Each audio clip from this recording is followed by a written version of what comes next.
Premier League, the pinnacle of the English football pyramid, and for teams that climb to that summit, it offers the chance to play against some of the biggest teams in world football. The financial rewards for reaching the top division are frequently hailed by analysts and pundits, often referred to as one of the most lucrative prizes in all of world club football. The most lucrative match in world club football. See? But for all this talk of riches, we here at Numbers Behind the Net want to know: does promotion to the Premier League actually pay? Well, we've chosen 5 teams that achieved promotion over the last decade and have stayed up for at least 5 seasons to see what actually happens to their finances when they reach the promised land of the Premier League. How do we do this? We've trawled through Companies House, analysing 10 years of financial statements for each club and distilled their financial performance down to 3 key metrics: revenue, profitability, cash flows.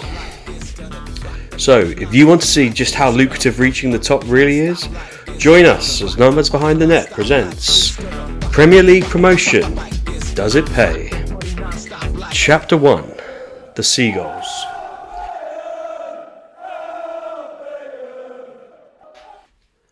But before we get into the financials of Brighton Hove Albion, let's remind ourselves of what's happened on the pitch over the 10 years from 2013 to 2022. Here we've got a combined league table of both the Premier League and the Championship, 1 to 20 being the Premier League, 21 being first in the Championship, and so on. At the end of the 2012-13 season, we find the Seagulls fighting at the top of the Championship but fall into a series of playoff heartbreaks. However, the appointment of Chris Hughton would pay dividends as Brighton finally delivered the Premier League dream in April 2017. Remember these scenes?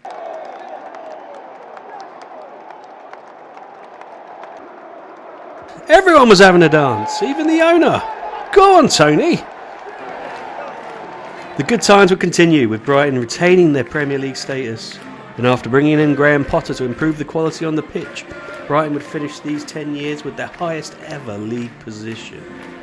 Not too shabby. A pretty successful 10 years for the Seagulls, and conveniently for us, 5 in the Championship and 5 in the Premier League. Nice and easy for us to compare. Let's start with revenue, that sexy headline number everybody wants to see. Here's our chart showing the 10 years we're looking at, line dividing the 5 years in the Championship and the 5 years in the Premier League. So what's happening? In those Championship years, revenue was consistent at around 25 million, but did increase to 29 in the year promotion was achieved. And after reaching the promised land, these are huge increases. Over 130 million each year and peaking at almost 175 in 2022. It's a pretty clear distinction there to me. What if we looked at things by league position? This chart has league position on the bottom and the revenue at the side, and we can clearly see in the top left section that finishing in the Premier League generates a lot more income. And if we stack the 5 years side by side, wow, 5 years in the Premier League has generated 740 million versus just 125 in the Championship years. It's almost 6 times as much. But what's driving this massive increase? Well, let's compare the years before and after promotion. In 2017, matchday revenues made up the most significant chunk of revenue. But that following year in the Premier League, look at the broadcast revenues jumped to over 110 million. There are upticks in other areas, but it's no surprise that the direct money from the Premier League TV rights is the financial prize for promotion. The analysts were right, eh, Lewis? What about that bottom line, eh? What about profitability? Let's take the same chart and now look at operating profit. Brighton is in fact loss-making in all those years in the Championship. The year they got promoted was worst of all, with almost 40 million in operating losses. And part of that is from 9.1 million in one-off promotion costs, mainly bonuses for securing top-flight football. So before even a ball was kicked in the Premier League, Brighton's costs had gone up. But with all that extra Premier League TV money coming in, surely we'll see the bottom line improve as well. There we go. A decent operating profit in 2018 and then... Wait a minute. What? Huh? I wasn't expecting that. Maybe it's clearer by league position? Not really. In fact, the 2 worst losses have been in the Premier League. And if we stack the 5 years side by side, the operating losses for 5 years in the Premier League are only marginally better than 5 years before in the Championship. What the heck's going on, lads? To unpick this, we're going to need two things. Our accounting calculators and that funky music back on. Let's do this. These are the steps from revenue to operating profit. To understand what's happening, we need to rattle through these costs one by one. Don't worry too much about any of the accounting terms, just stick with us and we'll get to the bottom of this in under 3 minutes. And if any of this is too dry, just skip to the cash section where things get a bit simpler. Right, set that timer and away we go. Remember that lovely revenue chart from before?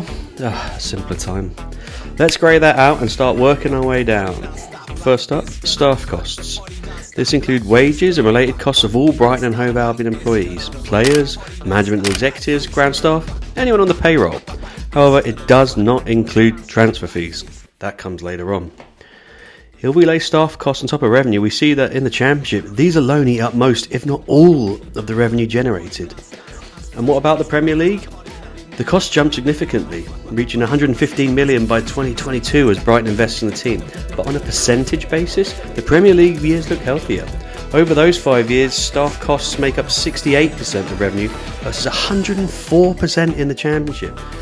We're already starting to see the price of chasing the Premier League dream. Now, we just subtract that from the revenue, and it's clear, after staff costs, the Premier League is still the place to be. Next up, operating expenses. This includes everything from the cost of powering the floodlights, stocking the kiosk with pies, and filling the club shop with all those replica kits. Starting where we left off, these costs remain more consistent in the Championship and are much lower than staff costs.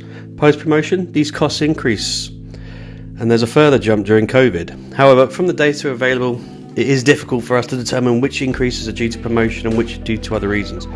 But let's take them away anyway, and we end up with our EBITDA, earnings before interest, tax, depreciation and amortization. Don't worry about what any of those terms mean, it's just a standard metric used to assess a company's financials, and from an EBITDA perspective, promotion appears to be paying off. Third, stadium and facilities. These are costs associated with the club investing and occasionally selling long-term assets such as improvements to the stadium, training facilities and even equipment. Technically, these are all called tangible fixed assets.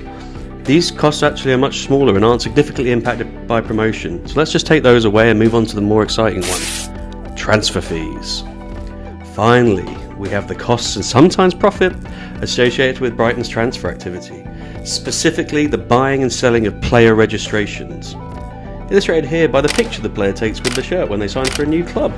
Like this. Lovely. First, let's outline all the years Brighton had a net cost from their transfer activity. The numbers get a lot bigger in the Premiership years as the Seagulls establish themselves in the top flight. This again takes another huge chunk out of the operating profit. However, in some years the net effect is additional profit, the ones shown in green. And with that net income in 2022, perhaps Brighton's transfer investment strategy is starting to pay dividends. More on that later. Let's take that away, and we've done it. We've gone from revenue to operating profit, or loss in many cases here. It shows that the 1-2 punch of Brighton's increased wages and transfer fees eats up a ton of the extra revenue received from playing in the Premier League. Is there a silver lining? Well, if we go back to the side-by-side view of revenue, when we arrive at the operating losses, the operating margin in the Championship was negative 81%. So for every pound of revenue generated, the club lost 81 pence. In the Premier League, that has at least improved to 13%, but the story at the bottom line is not quite as pretty as that at the top. I know, Graham, there was a lot to get through with that, so let's move on to cash. Cash. Yes, we could ignore all accounting complexities and focus on pounds in and pounds out. The cash flows of Brighton Hove Albion can be broken down into 4 categories: cash from operations, transfer fees, stadium and facilities, and financing and tax. When assessing the impact of promotion to the Premier League, we're just focused on the top 2, and if we add them together, that's going to be our metric to compare the 2 divisions. Cash from operations is generated from those EBITDA line items we went through earlier in profit. Other than 1 year in the Championship, Brighton's operations led to cash flowing out of the club, but in the Premier League, that flips completely to cash coming in, driven by those additional revenues. If we look by league position and then stacked side by side, it's clear that operationally it pays to be in the Premier League. Next up, transfers. Firstly, let's have a couple more pictures of players holding the shirt. Brilliant. Now what happens with the cash? It's the opposite, with the Seagulls having significant net spending on transfers in the Premier League. Over the 5 years, that works out to a net position of over 200 million spent on players versus just 18 million in the Championship years. So if we add it together, where does that leave us? Well, let's skip through these graphs and get to the end result. Whew. After 5 years in the Premier League, Brighton has had more cash go out of the club than the 5 years before promotion, despite having 6 times the revenue coming in. Doesn't sound quite like the most lucrative prize in all of club football anymore.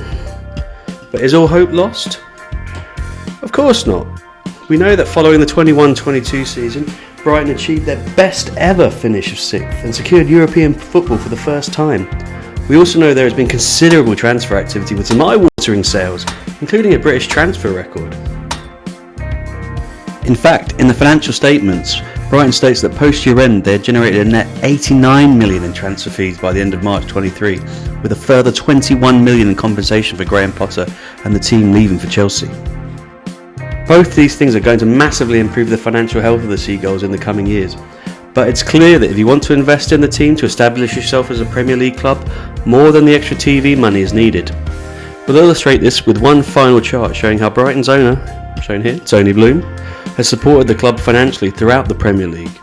In 2013, Mr. Bloom had contributed 160 million to Brighton Hove Albion as equity and a loan to the club.